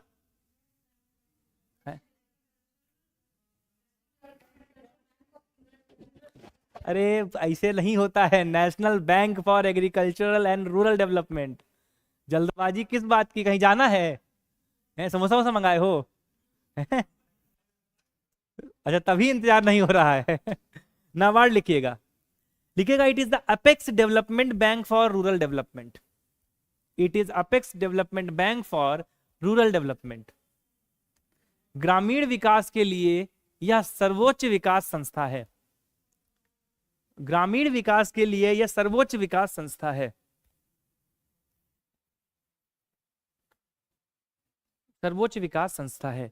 It was formed on the recommendation of, it was formed on the recommendations of, जो अब बोल रहा है या तो किसी दूसरे पेन से लिख लीजिएगा या अंडरलाइन कर लीजिएगा, बी शिवरमन कमिटी।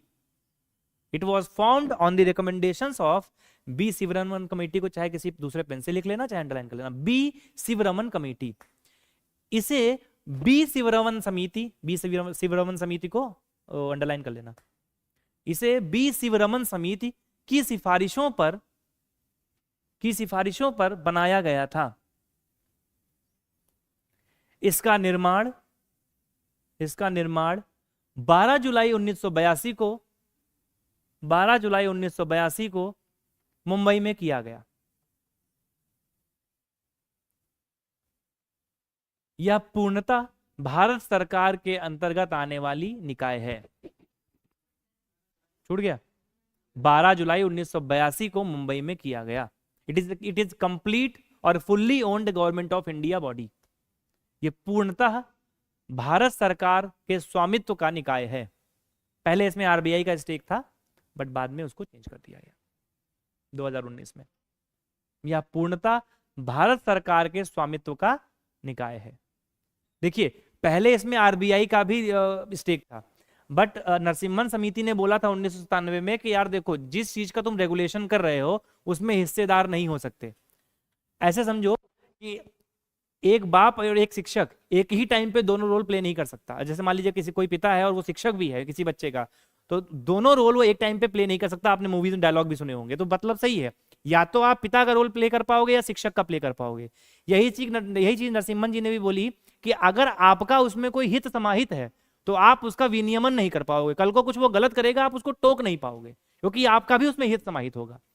तो अगर आप उसका विनियमन करना चाहते हो तो आप उसको क्या करो, अपने सारे स्टेक्स बेच दो। और रेगुलेटरी बॉडी में तुम्हारा क्या काम, भारत सरकार देखेगी। तो अब वो भारत सरकार को सारे के सारे स्टेक बेच दिया आरबीआई ने। अब वर्तमान में 2019 के बाद से पूर्णतः भारत सरकार की निकाय है। ठीक है, इसमें लिखिएगा it is fully owned by government of India, लिख लिया। नेक्स्ट लाइन लिखिएगा इसमें, the authorised capital of NABARD is 30,000 crore. NABARD के लिए अधिकृत पूंजी 30,000 करोड़ की है।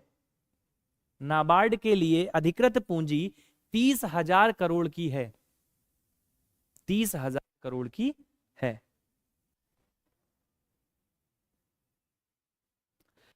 नाबार्ड, फिर लिखिएगा next point, NABARD is also a main agency for, NABARD is also a main agency for rural infrastructure development fund, rural infrastructure development fund formed in 1995.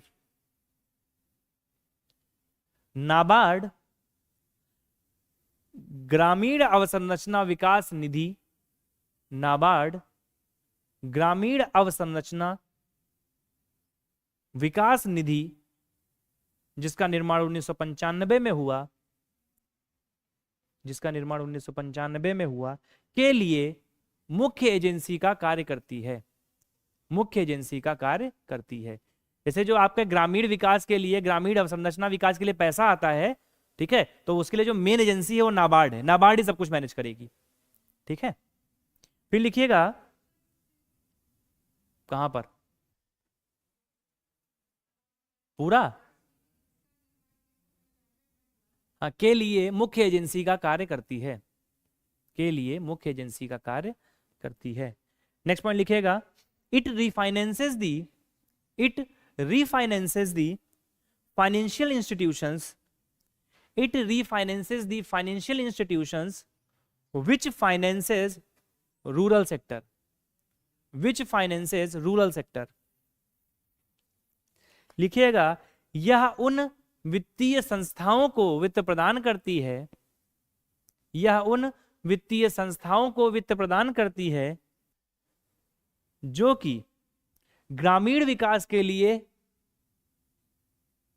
वित्त देते हैं, या पुनः वित्त प्रदान करती है, पुनः वित्त लिख लेना, पुनः वित्त प्रदान करती है, जो ग्रामीण विकास के लिए वित्त देते हैं, जो ग्रामीण विकास के लिए वित्त देते हैं, या उन संस्थाओं को पुनः वित्त प्रदान करती है, पुनर्वित्त प्रदान करती है जो ग्रामीण विकास के लिए वित्त प्रदान करते हैं।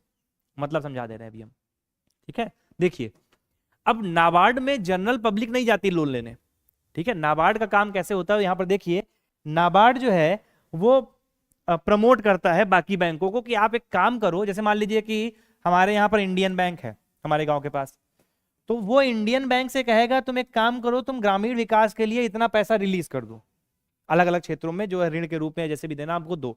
ये कहेंगे भाई ग्रामीण विकास के लिए हम क्यों दें, हमारा उसमें प्रॉफिट कम है, तो नाबार्ड कहेगा तुम पैसा तो दो, तुम्हारा जो फाइनेंस लगेगा उसको हम रीफाइनेंस कर देंगे यहां से। यानी कि NABARD will refinance the finance provided by the local banks और रीजनल बैंक्स। जो भी क्षेत्रीय बैंक होगी उनके द्वारा जो वित्त प्रदान किया गया है ग्रामीण विकास के लिए, उनको पुनः वित्त प्रदान नाबार्ड करता है। नाबार्ड डायरेक्टली कभी भी लोगों से डील नहीं करता है आके। समझ गए? क्लियर है चीज? ठीक। नेक्स्ट पॉइंट लिखिएगा, it supervises RRBs, it supervises RRBs, यह क्षेत्रीय ग्रामीण बैंकों का पर्यवेक्षण भी करती है, या क्षेत्रीय ग्रामीण बैंकों का पर्यवेक्षण भी करती है। नेक्स्ट डालिएगा SIDBI, small industrial development bank of India. कहाँ है हेडक्वार्टर? लखनऊ। खुशी आ जाती चेहरे पे एकदम। कभी मौका मिले तो आप लोग तो लगभग मैक्सिमम लोग नॉनवेज वाले हो गए ही, है ना, तो लखनऊ जाइएगा तो नॉनवेज खाइएगा, वहाँ का तो वर्ल्ड फेमस है ना। अरे बिरयानी, हम जगह हम बता देंगे, हम वहीं के हैं ना, जगह हम बता देंगे। नहीं मैं नहीं खाता, मैं बता दूंगा, ठीक है। हमारे मित्र वगैरह सब खाते हैं, हम नहीं खाते, ठीक है। हम बता देंगे, बढ़िया बढ़िया जगह है वहाँ पे, ठीक है। एकदम वहाँ का जायका तो मशहूर है, लखनऊ के शाम अवध। नहीं नहीं, हम शुद्ध सात्विक वाले हैं ना। फिटनेस वाला, ये चर्बी चावल के भात का चर्बी है। नहीं तो हम एथलेटिक्स में थे ना पहले, मार्शल आर्ट वगैरह करते थे, तब से ही तो वो तो उसका कोई दिक्कत नहीं। जिम में भी करा करते थे पहले, अब तो सब पेट निकल गया पढ़ने के चक्कर में। लेकिन जरूरी थोड़ी, देखिए ये कोई कहने वाली बात तो खाली फालतू की बात है, नॉनवेज से आपका फिटनेस आता है, नॉनवेज से ताकत है, कुछ नहीं आता इससे, ठीक है। अपना अपना टेस्ट है। देखो ना, मैं किसी को नॉनवेज खाने से मना करता हूँ, भाई तुम्हारा जो मन वो खाओ, कुत्ता खाओ, मुर्गा खाओ, कीड़ा खाओ, हमसे क्या मतलब। भाई उड़ीसा में लाल चींटी की चटनी को तो जीआई टैग मिला हुआ है, अब वो लाल चींटी पीस के खा जाते हैं तो उनका क्या करोगे तुम, ठीक है। तो that is different thing. Fooding habits, religion, ठीक है, और आपका जो ऑक्यूपेशन है, ये टोटली पर्सनल और प्राइवेट डिसीजन होता है। हमको क्या खाना है, किस धर्म का पालन करना है, क्या सोचना है, ये हमारा डिसीजन है, इसमें कोई कुछ नहीं बोल सकता, ठीक है। हम किसी को नहीं टोक सकते इसमें खाने के लिए, भाई खाओ तुम्हारी मर्जी, है ना। दिस इज क्या हुआ? अच्छा ये सब नहीं, मतलब जैसे आप लोग खाते हो, जैसे इधर कल्चर है ना, इंडिया में एक बाउंड्री लाइन है, ईस्टर्न स्टेट्स सबसे ज्यादा जो नॉनवेज वाले हैं। नहीं मतलब ज्यादा बोला मैंने, थोड़ी सब कुछ बात है, नहीं कल्चर की बात है, मतलब देखिए कल्चर का भी इफेक्ट पड़ता है। जैसे कि अभी बंगाल में जाओगे तो वहां दुर्गा पूजा में ही मछली भात चढ़ता है, ठीक है, वहां तो मछली भात मतलब आम है, तो अब इसका क्या, तो कल्चर में हो गया ना। ये मत बताओ यार, अभी हमको क्लास लेने जाना है यार, खाना ना खा पाएंगे वहां पे।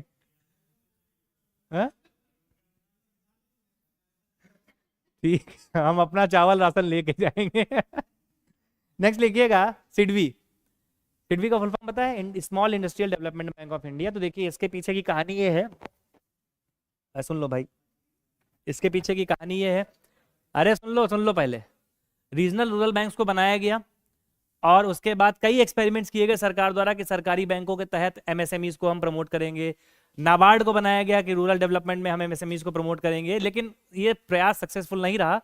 तो सरकार को ये रिकमेंडेशन मिलती है कि आप एक काम करिए, स्मॉल इंडस्ट्रीज के लिए अलग से डेवलपमेंट बैंक बना दीजिए, जो सिर्फ और सिर्फ लघु विकास, जो लघु बैंक आपके कह सकते हैं लघु उद्योग होंगे, उनके विकास के लिए काम करेगी। तो ये सिफारिश का पालन करते हुए सरकार ने 2 अप्रैल 1990 को सिडबी का निर्माण कर दिया। और सिडबी का काम क्या क्या, सिडबी का काम सिर्फ और सिर्फ पुनर्वित्त प्रदान कराना नहीं है। सिडबी का काम यहां पर 2 तरीके से होता है। पहली बात तो यहां पर सिडबी मेंटरशिप करती है। मेंटरशिप का मतलब यह है कि अगर कोई लघु उद्योग वाला व्यक्ति अपना उद्योग लगा रहा है और उसको किसी प्रकार की सहायता चाहिए, ठीक है, उद्यमशीलता के प्रति सहायता चाहिए कि कैसे हमको बिजनेस चलाना है, कैसे हमको मार्केट रीच करनी है, या इस तरह की मेंटरशिप चाहिए, तो वो मेंटरशिप भी प्रोवाइड कराता है। अलग अलग समय पे अलग अलग स्कीम चलाता रहता है। उसके अलावा सिडबी रिफाइनेंस करने के अलावा डायरेक्ट फाइनेंस भी प्रोवाइड कराता है जो आपके लघु उद्योग वाले होते हैं। यानी कि ये दोनों तरीके से काम कर रहा है। ये रेगुलेटरी बॉडी भी है, ये रिफाइनेंस बॉडी भी है, और ये डायरेक्ट बैंकिंग सर्विसेज भी प्रोवाइड कराती है कुछ केसेस में जब स्पेशल स्कीम्स चल रही होती हैं, स्पेशल इंसेंटिव स्कीम्स चलती हैं, और ये मेंटरशिप का भी काम करती है। ठीक है, तो सिडबी का एक कह सकते हैं मल्टी सेक्टोरल काम है, बहुक्षेत्रीय काम है। लिख लीजिएगा इसमें भी, इट वॉज एस्टैब्लिश्ड ऑन 2 अप्रैल 1990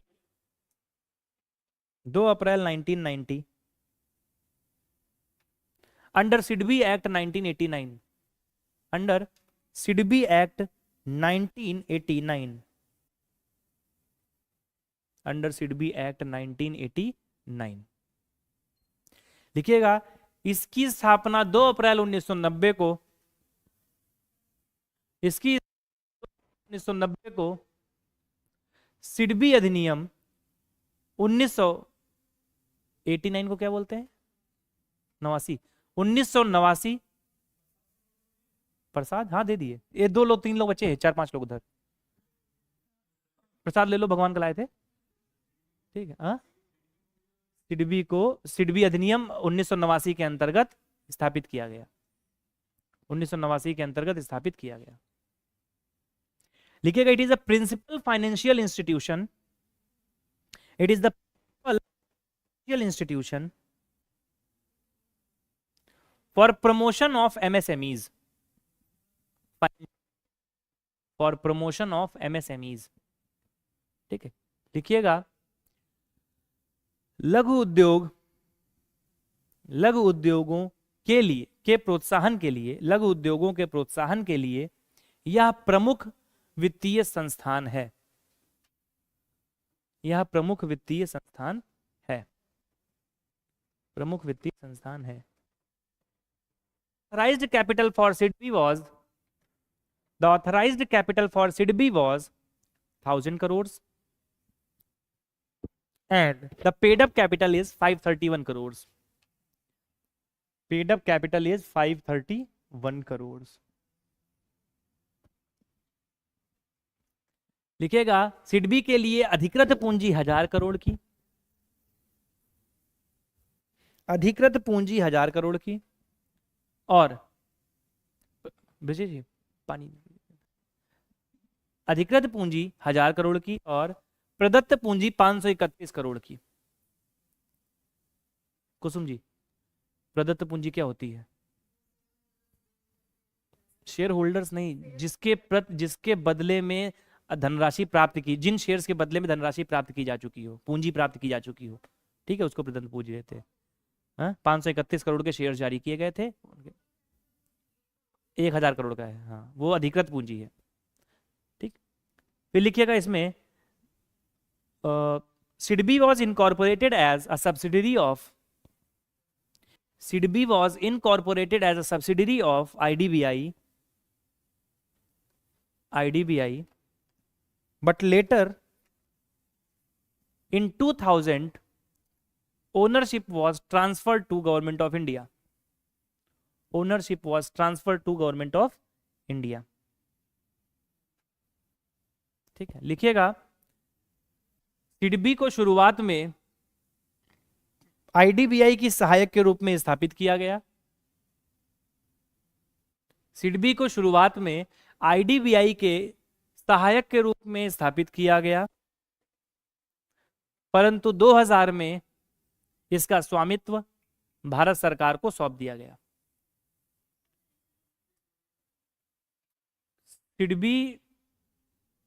सिडबी की शुरुआत IDBI के सहायक के रूप में, सिडबी को शुरुआत में IDBI के सहायक के रूप में स्थापित किया गया, परंतु बाद में इसका स्वामित्व हाँ, सन 2000 में इसका स्वामित्व भारत सरकार को हस्तांतरित कर दिया गया। भारत सरकार को हस्तांतरित कर दिया गया 2000 में, 2000 में।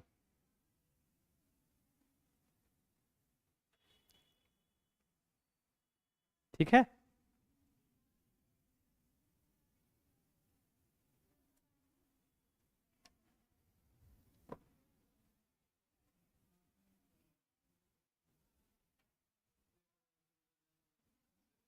हम्म।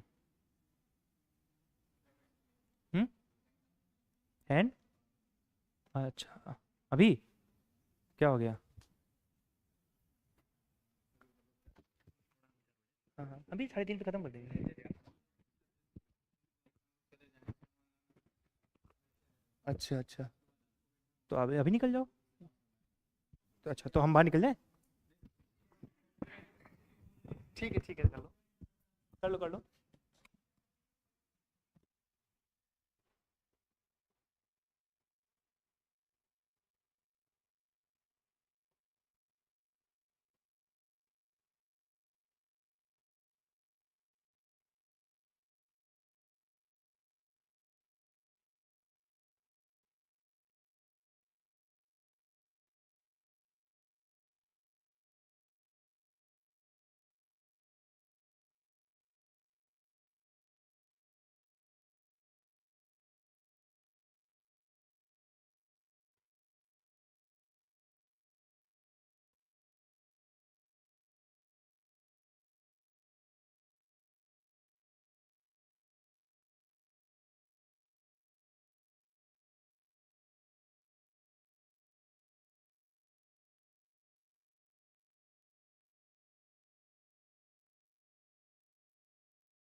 हेडिंग डालिएगा, नहीं नहीं, एक लास्ट लाइन लिखनी है।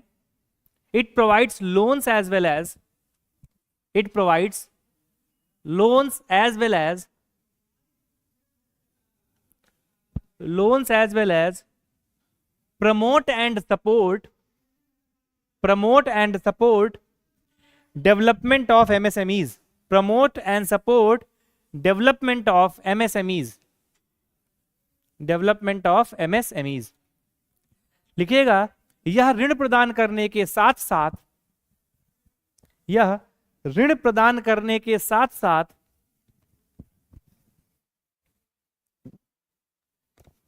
लघु उद्योगों के विकास को प्रोत्साहन एवं सहायता देता है, प्रोत्साहन एवं सहायता देता है। और नेक्स्ट हेडिंग डालिएगा, नेशनल हाउसिंग बैंक, NHB।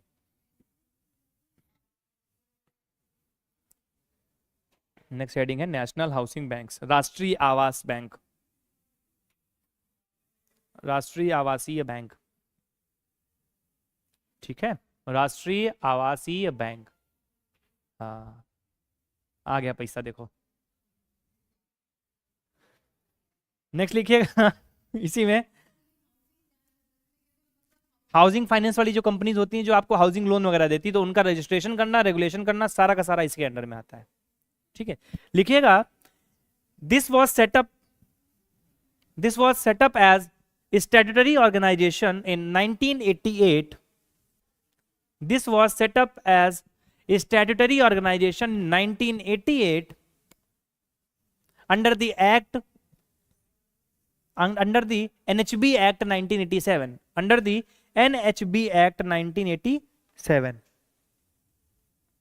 लिखिएगा, इसकी स्थापना वर्ष 1988 में, इसकी स्थापना वर्ष 1988 में, वर्ष 1988 में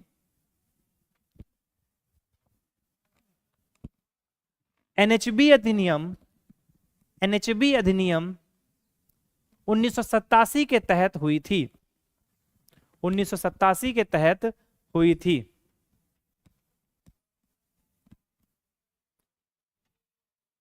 It comes under the jurisdiction of, it comes under the jurisdiction of, it comes under the jurisdiction of Ministry of Finance, Government of India, Ministry of Finance, Government of India, Ministry of Finance, Government of India। यह भारत सरकार के वित्त मंत्रालय के अधीन, या भारत सरकार के वित्त मंत्रालय के न्यायाधिकार क्षेत्र के अंतर्गत, न्यायाधिकार क्षेत्र के अंतर्गत आता है। यह भारत सरकार के वित्त मंत्रालय के न्यायाधिकार क्षेत्र के अंतर्गत आता है, ठीक है। फिर लिखिएगा, it is the apex financial institution for housing sector, it is the apex financial institution for housing sector, it is the apex financial institution for housing sector. यह आवासीय क्षेत्र के लिए सर्वोच्च वित्तीय संस्थान है, सर्वोच्च वित्तीय संस्थान है। कल बढ़िया टॉपिक, मजेदार टॉपिक है, क्रेडिट क्रिएशन वाला, ऋण निर्माण वाला, तो मजा आएगा, NPA वगैरह पढ़ाएंगे उसमें, ठीक है। हाँ, वित्तीय संस्थान है। फिर लिखिएगा, it registers regulates supervise housing finance corporation, it registers, regulates, supervise housing finance corporations. यह आवासीय वित्त निगमों, यह आवासीय वित्त निगमों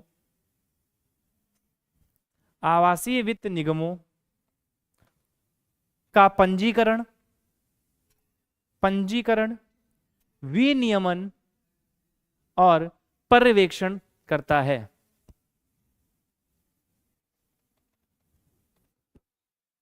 ठीक है, पर्यवेक्षण करता है। हेडक्वार्टर कहाँ है इसका? दिल्ली में है, दिल्ली, ठीक है, लिखिएगा NHB is regulated by RBI, NHB is regulated by RBI, NHB RBI द्वारा विनियमित किया जाता है। ठीक, नेक्स्ट हेडिंग है आपका, लास्ट है Exim bank, Exim bank, Exim Exim x Exim bank, Exim bank export import bank ना, आयात निर्यात bank, Exim bank.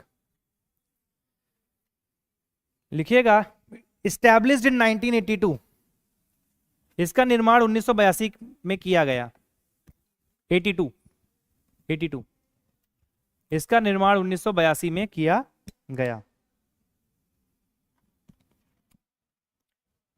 It is a fully government of India owned body, it is a fully government of India owned body. यह पूर्णतः भारत सरकार के द्वारा संचालित स्वामित्व, या पूर्णतः भारत सरकार के स्वामित्व वाला निकाय है, या पूर्णतः भारत सरकार के स्वामित्व वाला निकाय है।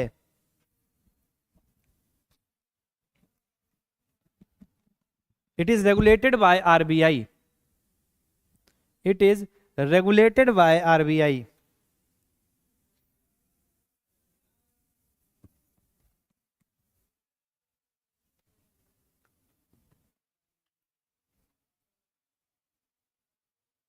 It's mandate is to, it's mandate is to, या आरबीआई द्वारा विनियमित किया जाता है।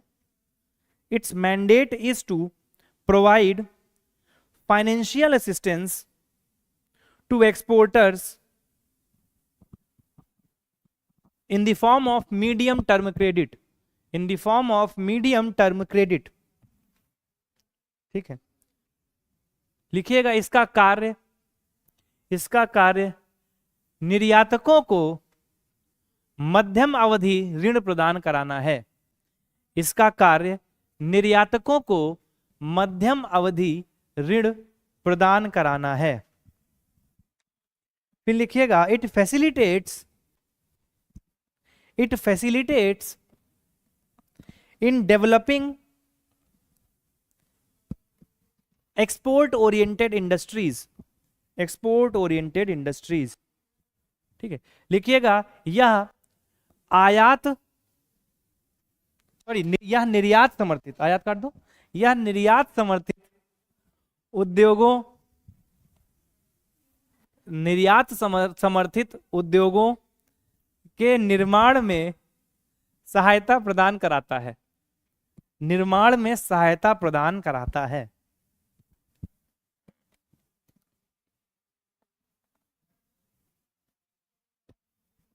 निर्माण में सहायता प्रदान कराता है।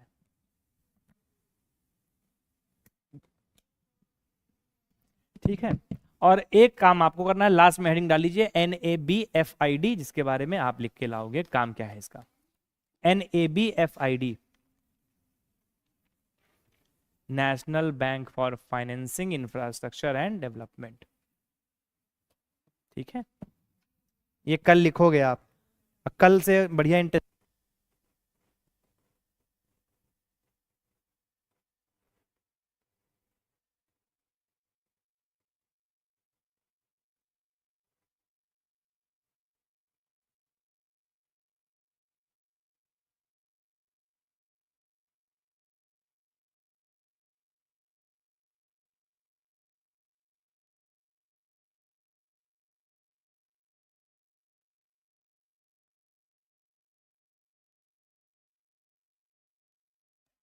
गूगल करना सीखो, तभी बेहतर भविष्य की ओर जा सकते। जाइएगा नहीं कोई लोग, अभी हमको प्रश्न पूछने हैं थोड़े, हाँ प्रश्न पूछने हैं हमको ना थोड़े से।